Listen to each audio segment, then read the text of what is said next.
Oke, saya akan bantu menjawab terkait pertanyaan jebakan dari penguji. Sebetulnya penguji itu tidak akan benar-benar melakukan pertanyaan jebakan ya teman-teman ya, jadi santai saja. Biasanya penguji itu akan melakukan pertanyaan jebakan jika kalian melakukan dua hal ini. Yang pertama, kalian tidak bisa menjawab pertanyaan penguji dengan baik. Atau yang kedua, kalian menjawab namun jawaban kalian itu ragu. Sehingga penguji perlu bertanya lebih ulang atau lebih dalam lagi terkait jawaban yang kalian sampaikan. Untuk itu, biasanya ada 3 hal yang penguji umumnya bertanya kepada teman-teman. Yang pertama adalah teori dengan hasil itu apa sih hubungannya? Teori di bab 2 dengan hasil di bab 4 itu hubungannya apa? Korelasinya apa?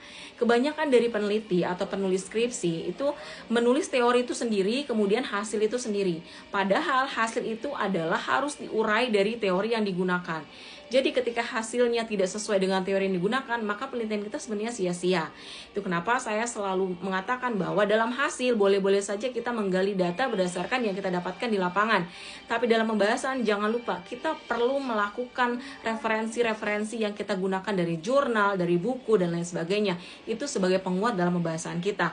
Atau bahkan kita korelasikan kembali dengan bab 2-nya. Karena itu perlu melihat adanya hubungan atau adanya keterkaitan antara bab 2 dengan hasilnya atau dengan bab 4-nya. Kemudian yang kedua, pertanyaan dari jebakan penguji lainnya adalah kebanyakan dari peneliti skripsi kita itu hanya membahas kekuatan dari penelitian ini.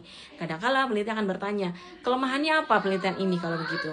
Jangan lupa, kelemahan itu bisa jadi terjadi dalam sebuah penelitian ya teman-teman ya. Contoh misalkan penelitian ini memiliki kelemahan aksesnya terbatas atau sulitnya menemui responden, kesulitan mewawancara responden dan lain sebagainya. Itu menjadi kelemahan dari penelitian. Atau bisa juga dari kelemahan penelitian ini akan dijadikan penelitian selanjutnya bagi peneliti-peneliti yang akan mengkaji objek yang sama. Dan yang ketiga, kadang-kala peneliti akan bertanya, kenapa sih menggunakan pendekatan kuantitatif tidak kualitatif? Nah, ini juga yang akhirnya kadang-kala kalau teman-teman tidak tahu bedanya kuanti dengan kualitatif, itu akan mengecoh kalian.